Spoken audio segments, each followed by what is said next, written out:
Hello student, तो आज हम लोग देखने वाले हैं मॉक टेस्ट नंबर 4। तो 3 मॉक टेस्ट अभी तक आप देख चुके होंगे और अगर आपने अच्छे से उनके क्वेश्चंस को फॉलो किया है तो आपको ऑलमोस्ट उस पैटर्न के क्वेश्चन एग्जाम में मिलने वाले हैं। तो ज़रूर उस पर वर्क करिए और उस पर अच्छे से तैयारी करिए, ठीक है। तो मॉक टेस्ट 4 देखने से पहले ज़रा शेड्यूल पर नज़र डाल लीजिए कि आपका शेड्यूल क्या कह रहा है, किस टाइमिंग पर आपको किस सब्जेक्ट की क्लास मिल रही है, तो इस पर ज़रा देख लीजिए, ठीक है। अर्थमेटिक रीजनिंग 3 बजे आती है, 3 दिन आपके मैथ्स और 3 दिन आपका रीजनिंग। तो ज़रा इस पर फोकस करिए। 7 मॉर्निंग में ही आपको इंग्लिश की क्लास मिलती है, 9 AM GS GK, 11 AM modern history, 1 PM आपको ज्योग्राफी मिलता है, ठीक है। Ancient history 5 PM, 7 PM GA और DI, ठीक। तो आप किसी भी एग्जाम की तैयारी अगर कर रहे हैं तो आपको ऑलमोस्ट कंप्लीट चीज़ें यहाँ पर दी जा रही हैं।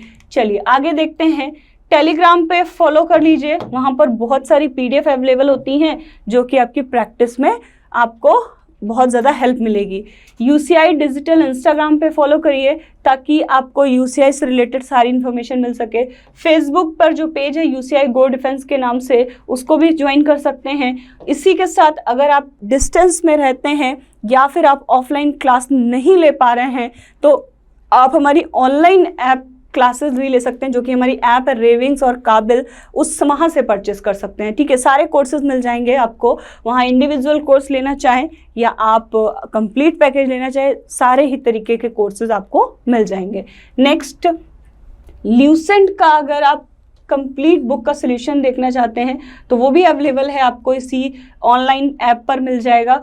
और यहाँ पर NDA का सिलेबस है 6 मंथ और 1 ईयर का, तो ऑनलाइन भी पढ़कर आप अपनी तैयारी को अच्छा कर सकते हैं। चलिए मॉक टेस्ट नंबर 4 है आपका ये, और आपका एग्ज़ाम होने से पहले अभी जो भी टाइम है उसमें हम लोग कम से कम 10 से 15 मॉक टेस्ट कंप्लीट करने वाले हैं। तो उन 10 से 15 मॉक टेस्ट को आप अच्छे से प्रैक्टिस करिएगा। देखिए ज़रा पहला क्वेश्चन, ये क्वेश्चन अगर देखा जाए तो पावर एंड इंडिसेस का क्वेश्चन है, और आपने इससे पहले जो मॉक टेस्ट देखे होंगे उनमें भी आपके देखे होंगे कि ऐसे छोटे छोटे क्वेश्चन हैं जो आपको या तो आपकी कैलकुलेशन बढ़ा देंगे या आपका पूरा टाइम वेस्ट करा देंगे। तो प्लीज़ ऐसे क्वेश्चन पे थोड़ा फोकस कर लें, थोड़ी सी प्रैक्टिस कर लें, आप आराम से हर तरीके का क्वेश्चन कर पाएंगे। क्या लिखा है, 9√x बराबर √12 प्लस √147, तो x का मान बताइए। अब देखिए ज़रा, ये कहीं से भी आपको कुछ ऐसा नहीं नज़र आ रहा है कि जो 12 है वो किसी का स्क्वायर रूट हो या 147 भी आपका किसी का स्क्वायर रूट हो। तो आपके पास एक मतलब दिमाग में ये बात आती है कि अब ये तो किसी का स्क्वायर रूट नहीं है, तो क्या करें ऐसा कि यहाँ पर कुछ सेम बनाने की कोशिश करें। तो चलिए ज़रा देखते हैं क्या सेम बन सकता है। ज़रा इसको तोड़ कर लिखते हैं, ठीक। ये लिखा है 9√x बराबर 12 को हम क्या लिख सकते हैं, 12 को हम लिख सकते हैं 4 × 3। क्या लिख सकते हैं, 4 × 3, तो हमने लिख दिया 4 × 3। अच्छा, 147 को क्या लिख सकते हैं, इसको भी कुछ ना कुछ तोड़कर लिखा जा सकता है। तो इसको लिखा जा सकता है 49 × 3, 49 × 3, ठीक। तो देखिए 4 और 49 किसी ना किसी के क्या बने हैं, स्क्वायर बने हैं, जो कि स्क्वायर रूट से बाहर आ जाएंगे। तो ये हमने लिखा 9√x बराबर, अच्छा 4 किसका स्क्वायर रूट होता है, 2 का, तो बाहर कौन आया, 2, अंदर कौन बचा, √3। यहाँ पर 49 किसका स्क्वायर रूट है भैया, 7 का, तो 7 बाहर आ गया, यहाँ पर बच गया आपका √3। अच्छा 7 और 2 जुड़ जाएंगे, क्यों, क्योंकि √3 के साथ है, दोनों सेम ही तो लिखे हैं, ठीक। तो नंबर्स हमने ऐड कर दिए, ये हो गया 9√x बराबर 9√3। और ज़रा ध्यान से देखिए तो क्वेश्चन ऑलमोस्ट आपका सेम है, ठीक। कंपेयर करा दो भाई, ये 9 है, ये रूट है, x की जगह पे क्या नजर आ रहा है, 3, यानी x की वैल्यू क्या निकाली आपने, x बराबर 3 जो है वो आपका करेक्ट आंसर है। तो ऐसे क्वेश्चन आपको मिल जाएंगे जहां पर आपको या तो कंपेयर कराकर आंसर निकालना है या कोई ना कोई कुछ ना कुछ तो वहां पर ऐसा लॉजिक बनेगा जिससे आप वहां से आप अपनी वैल्यू को फाइंड आउट कर सकते हैं। नेक्स्ट देखिए क्वेश्चन नंबर 2 कह रहा है कि when a number is increased by 40 but it becomes 125% of itself, what is the number। देखिए क्वेश्चन तो एक लाइन का है, ठीक। लेकिन बस गलती होने के पूरे चांस है। क्या कि हमें लगता है कि 40 बढ़ा दी गई है तो वो 125% हो गई है, तो हमारे दिमाग में तो बस यही चलता रहता है कि जो 125% है वही तो 40 के बराबर है ना। लेकिन ऐसा नहीं है, जरा क्वेश्चन ठीक से पढ़ें। संख्या को 40 बढ़ा दें तो वो स्वयं की 125% हो जाती है। बिल्कुल करेक्ट है, 40 125% नहीं है, 40 बढ़ाने पर 125% हुआ है, ये बोल रहा है। तो संख्या क्या रही होगी? प्रतिशत में तो भैया 100 चलता है, संख्या 100 रही होगी। ठीक, 100 से 125 बन गई। कब बन गई भाई? जब इसने इसमें 40 बढ़ा दिए। ठीक, कितने बढ़ाए? 40। ये 40 बढ़ते वो 125 बन गई। प्रतिशत कितना बढ़ा है? 25%। ठीक, प्रतिशत कितना बढ़ा है? 25%। और ये 25% ही 40 है। आप समझिए, ये 25% ही 40 है। क्यों भाई 25% 40 है? क्योंकि जब 40 बढ़ा तो प्रतिशत में 25% बढ़ गया, तो ये 40 और 25 का लॉजिक बराबर है। ठीक, तो भैया पूछा है संख्या क्या है, संख्या हमने मानी क्या? 100, तो 25% बराबर 40, तो यहाँ पर 100% बराबर क्या हो जाएगा? 100% बराबर 40/25 और गुणे में 100, तो 25 चौके 100 यानी कि 160। तो संख्या कितनी रही होगी? संख्या रही होगी 160। तो गलती कहाँ होती है हमसे ऐसे क्वेश्चन में गलती होती है कि हम ये 40 को तुरंत 125 के बराबर कर देते हैं। नहीं भाई, बढ़ाने की बात की है, यानी कि प्रतिशत बढ़ाने की। या आप फिर वही समझ लीजिए, जब भी कहीं अधिक या कम की बात करता है, कहता है कि कोई संख्या किसी से बढ़ रही है या घट रही है, कम हो रही है, मोर और लेस की बात कर दे, तो आप समझ जाइएगा तुरंत कि वो उसके डिफरेंस की बात कर रहा है, वो उनके अंतर की बात कर रहा है, वो उसकी बात नहीं कर रहा है, वो पूरी वैल्यू की बात नहीं हो रही है। 40 बढ़ा दी यानी अंतर, 100 और 125 का अंतर 25% की बात है, वो 40। ठीक, ये ध्यान रखिएगा, ये आपके ऑलमोस्ट चैप्टर में काम आएगा। चलिए नेक्स्ट देखते हैं, क्वेश्चन नंबर 3।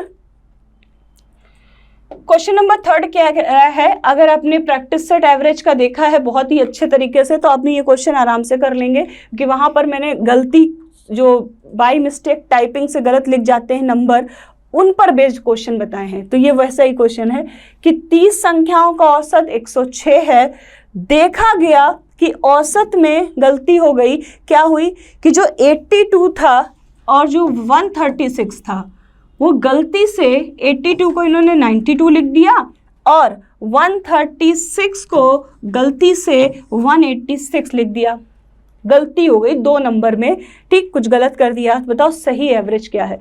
तो यहाँ पर एक ही तरीका है कि भैया जो करेक्ट वैल्यू हो उसको प्लस के साथ लिखना और जो इनकरेक्ट वैल्यू हो उसको माइनस के साथ लिखिएगा, ये ध्यान रखिएगा। तो सही नंबर कौन है? 82 और 136, ये दोनों हमारे प्लस की वैल्यू है।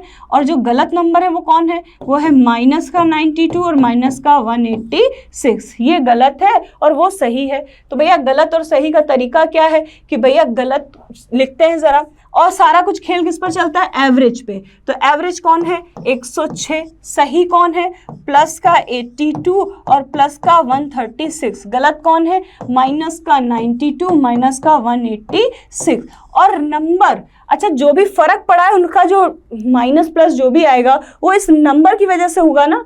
ठीक, तो नंबर का हमने डिवाइड कर दिया। एवरेज में कुछ नहीं करेंगे, एवरेज एज इट इज रहेगा, इनमें हम नंबर का डिवाइड करेंगे और फिर एवरेज के साथ उसको जोड़ेंगे या घटाएंगे। ठीक, तो ये हो गया आपका 106, ये हो गया आपका 218, ये हो गया आपका 278/30। ठीक, इसको घटा दिया हमने, ये हो गया 106 माइनस 60/30, यानी कि इसमें से 106 में से कितना घटा दें? 106 में से आप 2 घटा दीजिए, आंसर कितना? 104। तो एवरेज 106 की जगह क्या होना चाहिए था? एवरेज इसका होना चाहिए था 104। तो करेक्ट है आपका 104।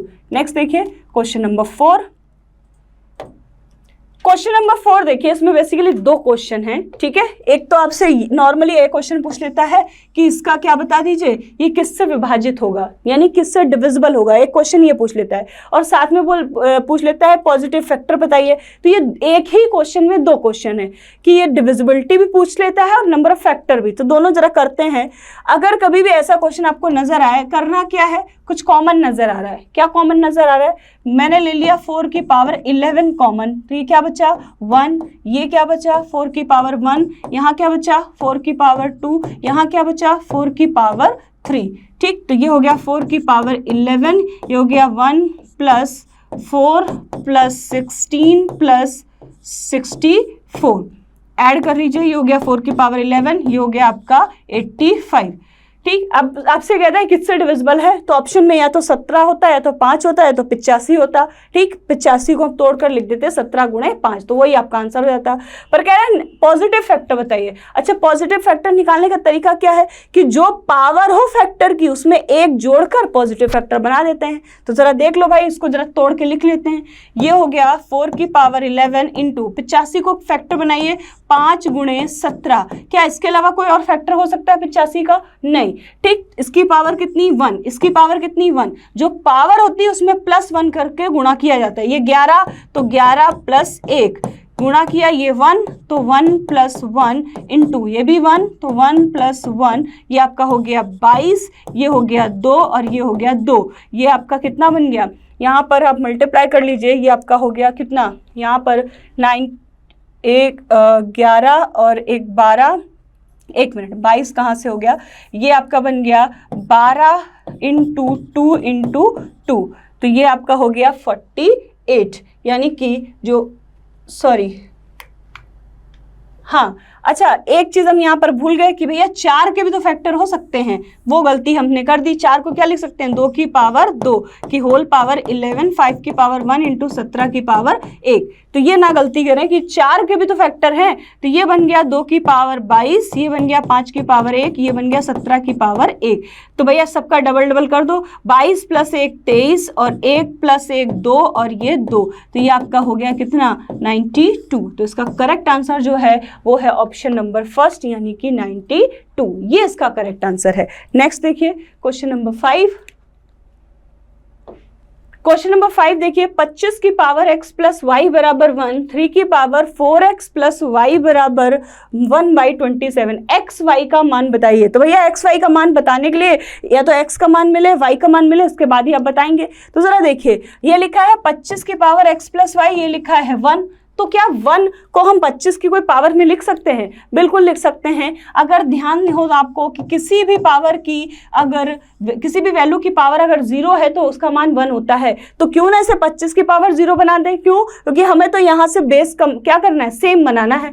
तो ये हमने बना लिया 25 की पावर x प्लस वाई बराबर 25 की पावर 0, बेस सेम है तो ये आपस में क्या होगा, इक्वल। तो x प्लस वाई बराबर 0, तो y बराबर कितना आ गया, माइनस का x। एक कंडीशन हमारे पास बन गई। जरा दूसरी कंडीशन चेक करिए, ये लिखा है 3 की पावर 4x प्लस वाई, ये 1/27 है, यानी 3 की पावर 3 है ना। तो लेकिन ये तो नीचे लिखा है, इसको ऊपर ले जाइए, तो क्या बन गया, ये बन गया ऊपर गया 3 की पावर -3, तो बेस सेम है, बराबर कर दो। तो ये हो गया आपका 3 की पावर 4x प्लस वाई बराबर 3 की पावर -3, ये दोनों आपस में इक्वल हो गए।